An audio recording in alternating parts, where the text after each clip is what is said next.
사랑합니다. 감사합니다. 반갑습니다.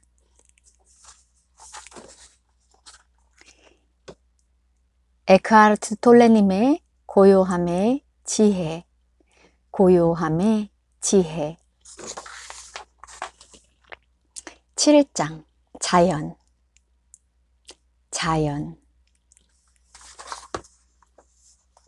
자연에 대해서 읽어드릴게요. 꽃 한 송이가 바라는 고요함과 평화로움은 자연이 내게 주는 선물이다. 그로 인해 생겨나 두루 퍼지는 나의 맑은 마음은 내가 자연에게 선사하는 선물이다.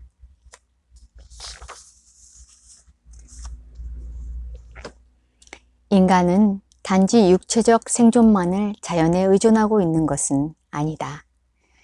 인간은 고향집으로 가는 길, 생각이 만든 감옥을 빠져나오는 길을 찾는데도 자연에 의존한다.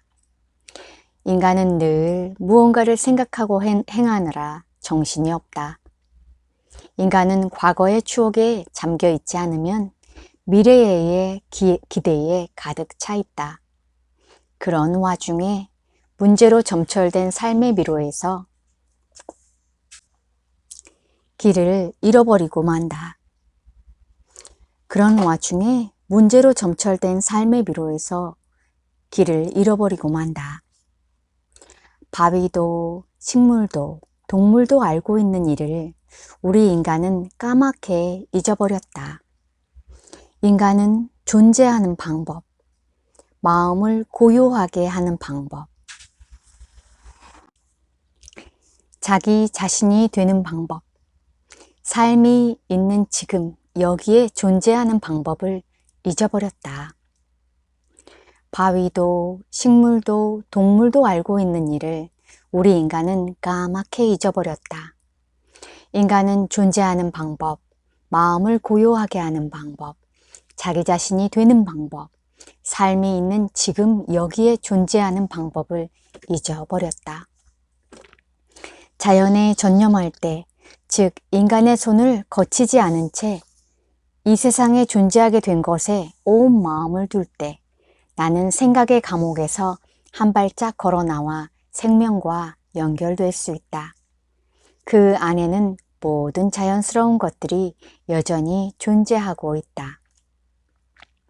돌 하나, 나무 한 그루, 개 한 마리에 온 마음을 둔다는 것은 그것에 대해 생각하는 것이 아니다. 단지 돌 하나를 지각하고 나의 맑은 마음 속에 온전히 두는 것이다. 그렇게 할 때 돌의 실체 중 무언가가 나에게 다가온다. 그 돌이 너무나 고요함을 느끼면서 나도 모르는 새 동일한 고요함이 내 안에서 솟아오른다. 그 돌이 얼마나 존재 안에서 깊이 쉬고 있는지, 얼마나 온전히 돌 자신의 본래 모습과 하나가 되고 지금 그것이 거하는 장소와 하나가 되어 있는지 느낀다. 그와 함께 나도 내 안으로 깊이 들어가 안식의 장소에 이른다. 자연의 섬세한 소리에 맑은 마음을 가져가 보라. 바람에 나뭇잎이 서걱이는 소리, 빗방울 떨어지는 소리, 풀벌레 우는 소리, 새벽녘 새의 첫 울음소리에 귀 기울여 보라. 소리를 듣는 일에 전념하라. 귀에 들리는 그 소리 너머에 무언가 위대한 것이 있다. 생각으로는 도저히 가늠할 수 없는 성스러움이 거기 있다. 나의 몸을 창조한 것은 내가 아니다. 내 몸의 기능을 통제할 수 있는 것도 내가 아니다. 인간의 마음보다 훨씬 더 큰 지혜가 거기 작용하고 있다. 바로 자연을 살리고 지속시켜주는 지혜이다. 그 지혜에 닿을 수 있는 유일한 방법은 내 안의 에너지 장을 느끼는 것이다. 몸 안으로 들어가 팔딱이는 그 무엇에 존재와 생명의 느낌을 맛보아라. 강아지와 그 주인을 잘 살펴보라. 장난에 몰두한 강아지의 기쁨, 언제라도 삶을 마음껏 누리고 축하하려는 강아지의 조건 없는 사랑을 보라. 그리고 이와 극단적인 대조를 이루는 주인의 마음을 보라. 삶의 시련이라는 짐을 짊어지고 생각에 잠긴 그는 의기소침하고 불안하다. 그의 삶에 주어진 오직 하나뿐인 집인 여기에 그는 없다. 그의 삶에 주어진 오직 하나뿐인 시간인 지금에도 그는 없다. 당신은 궁금해지지 않는가? 이런 사람과 살면서도 강아지는 어떻게 기쁨과 온 정신을 잃지 않는지 말이다.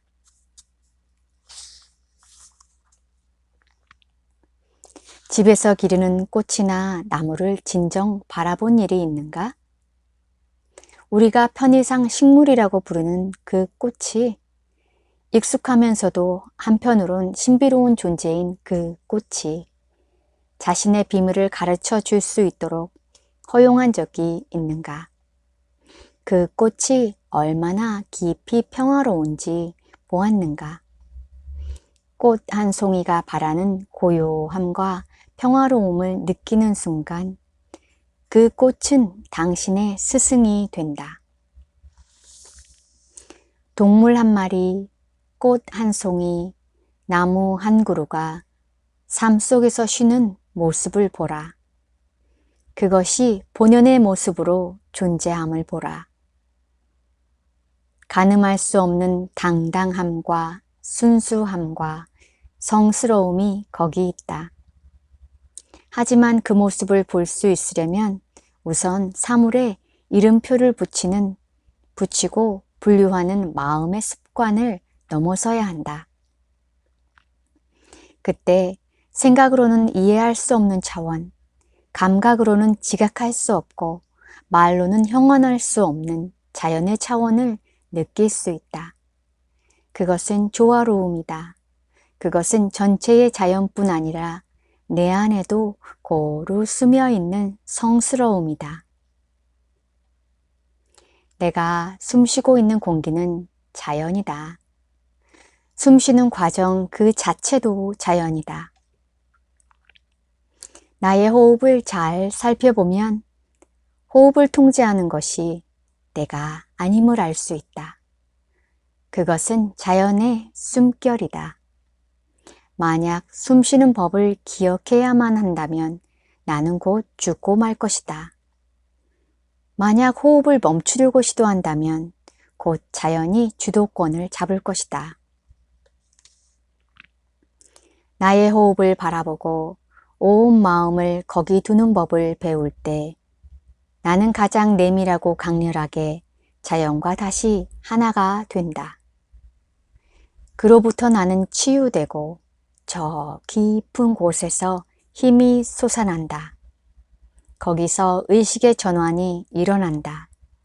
생각과 개념으로 이루어진 외부적 의식 세계가 이제 걸림없는 순수 의식인 내면의 의식 세계로 변화한다. 자연은 내가 생명과 다시 하나가 될 수 있도록 나를 이끌어주는 스승이다. 하지만 나에게 자연이 필요하듯이 자연에게도 내가 필요하다. 나는 자연에서 분리된 존재가 아니다. 나는 우주 전체의 무수히 많은 형태로 모습을 나타내는 한 생명의 일부이다.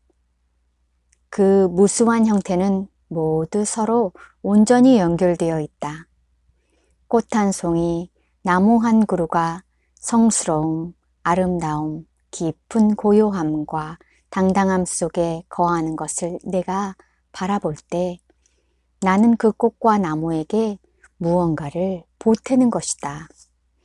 나의 인식과 맑은 마음을 통해서 자연 역시 제 자신을 알게 된다.